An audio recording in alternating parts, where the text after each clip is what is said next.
Alright guys, welcome to Carter's Corner Pocket, where we feel the rocket. Today, talking GameStop, late night, just driving down some back roads.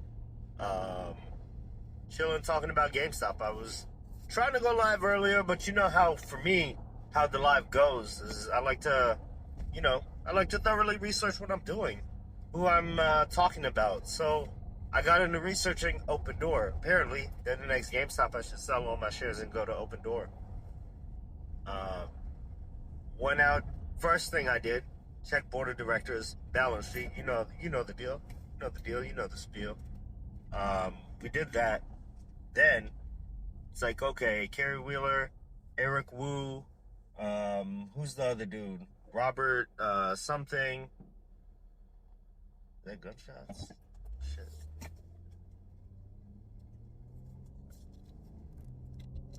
Yeah. So you know the deal, right? Got into their balance sheet. I was gonna go live, but then I was reading a book to my kids, and then I just passed out in the bed. And then my wife came and woke me up. She's like, "Yo, can you move the clothes to the dryer?" So I went and did that like a zombie. Got back to my computer. Got back to my pewter. Then after that, I was getting the research. So I have the whole show up. The show, I mean, not up. Show is ready. But thoroughly done my research, kind of thoroughly, medium thoroughly, enough to know the actors, enough to know that Opendoor is absolutely loaded with private equity, investors, complete, like, I would say, just doing the research on it, it looks about 70% of it is private equity. So Morantz has done his show. I heard him talking about, now that I'm doing the research, I heard him talking about mentioning a few names. I heard him mention Monumental Sports, which is local. Washington Capitals, 2018 Stanley Cup champions. There's a dude holding the Stanley Cup, and he's an absolute snake. Raul Hernandez, something like that. You'll see it on the show. Complete snake. It's funny how private equity, Ted Lee owns this, owns the Mystics. Esports, which is funny because they have an esports gaming arena, and then Raul Fernandez, I forget. It's close enough. It's off by one letter. So whatever it is, Raul, Dirty Raul, Raggedy Raul. So he was on GameStop's board of directors. GameStop came out with the GameStop Performance Center. It was all esports, this and that, wasting their money, blowing the money away. I don't know. It was something to do with the Cowboys. But hold on 1 second. I gotta watch this. Cop is always posted up over here every single night until midnight, and it's like 13 minutes past midnight. So yeah, he dips at midnight. At midnight, this dude's gone. Because I'll be there driving by 11:57. He's just chilling there. Midnight, gone. Off the clock. He don't give a damn what happens. But anyways, back to it. Yeah, Raul Fernandez, whatever that dude is. Him and Liz Dunn, they were both on GameStop's board of directors. They were appointed in 2019. And all the shorting was happening, all the manipulation from within of the board of directors, all of that. You'll see names connected through Elliott Capital Management, which put Bill Pulte on. Elliott sold Twitter to Elon Musk, and then as soon as that happened, the deal, and Pulte went off. Absolute plan. Hold on. All right, cool. Yeah, so things like Elliott. Who else is there? Sycamore.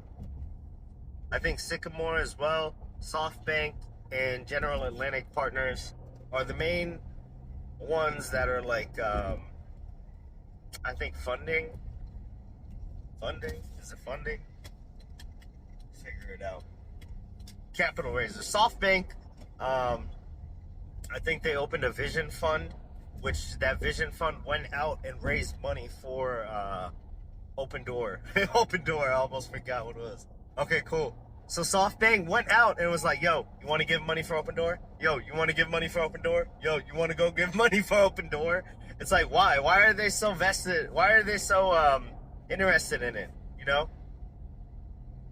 But, yeah, it's just they raised like 400 million for them.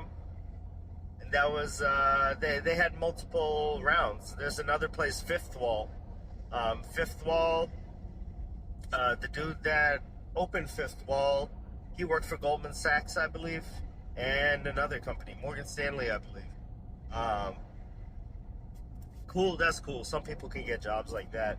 But, it just seems like a web of the higher ups, and they're pushing this out, even down to the writer, even down to who let it out, the street. You know who owns the street? I think it was it Athena Partners? But anyways, ultimately, it's a subsidiary of Athena Partners, and in the end, who owns it is Jim Cramer. So yes. Jim Cramer's a funny dude. What else? He's a coke rat. Coked up. Doped up. Loped up. You know? What else do I have to say? They put the dude, Raul Hernandez, on the board. Raul Hernandez is a senior advisor to general partner, something like that. I'll get it on point. I'll be on point in the video. But, yeah, so he's a senior advisor at Generic Partners or something along those lines. Either that or on the board. And then there's someone else, I forgot who it was, for SoftBank. SoftBank. Okay, so they did the 400 million, and they got their board seat for that. That's a funny thing. A board seat so they can tank it, you know. What Raul Hernandez and Liz Dunn was supposed to do when they were placed upon GameStop's board. Is funny. And Liz Dunn, what a little hoe. There's two profiles of Liz Dunn, and one is called Liz Dunn, and one is the other one, Liz Braun, I think, something like that. Lloyd Braun. So Liz Braun, and both of them supposedly worked at Bear Stearns. They both are named Lizbeth, and there's no E, and just a different last name. They both were like, I don't know. I think they were both dealing with Wall Street, and then both worked at Bear Stearns, and it's funny. And there's two different images of these people. So is it a coincidence? I guess. I mean, I've never ever met someone named Lizabeth as their government name.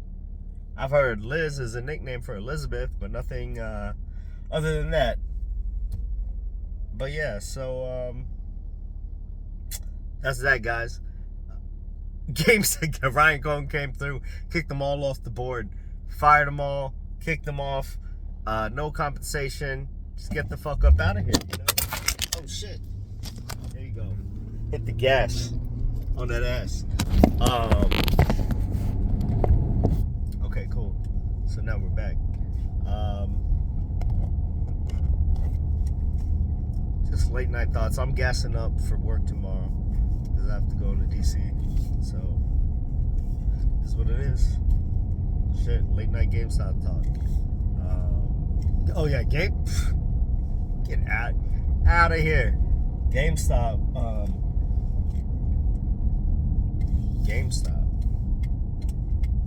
Just passed by GameStop.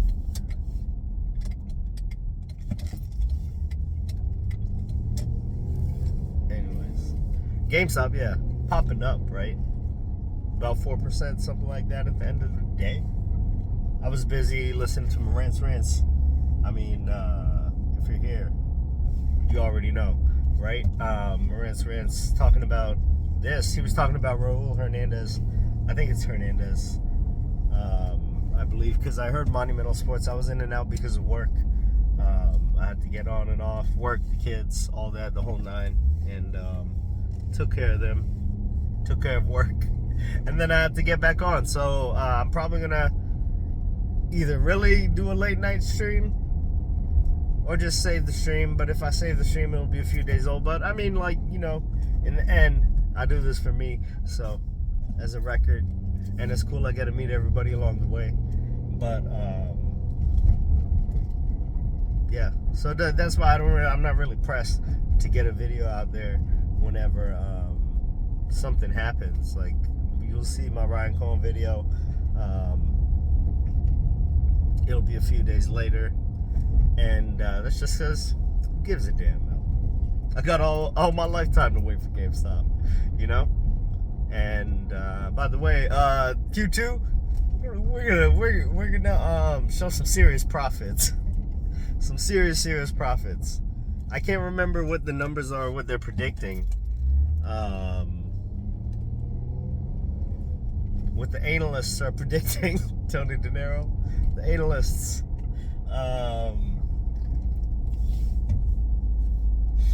Yeah, I can't even remember what they're predicting, but what they're predicting is it's a large improvement. I think it was around like 85 million for Q2.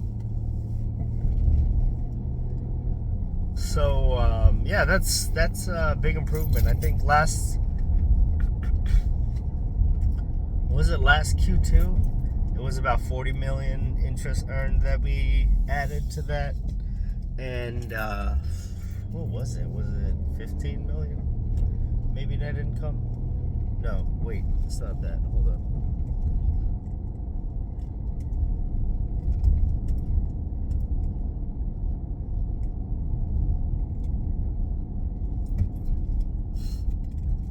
What am I doing? Anyways, whatever it was,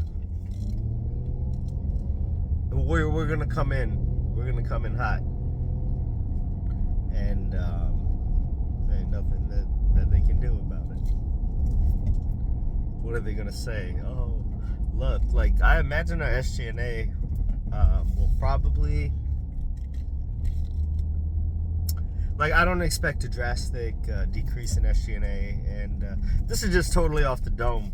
Like this, but my logic is just because Ryan has come out and he's done three interviews. Imagine it, yo, Ryan Cohen doing 3 interviews, like, on massive stages, you know, and lengthy interviews at that. Not for the more recent ones on CNBC and Fox News, Making Money with Charles Payne.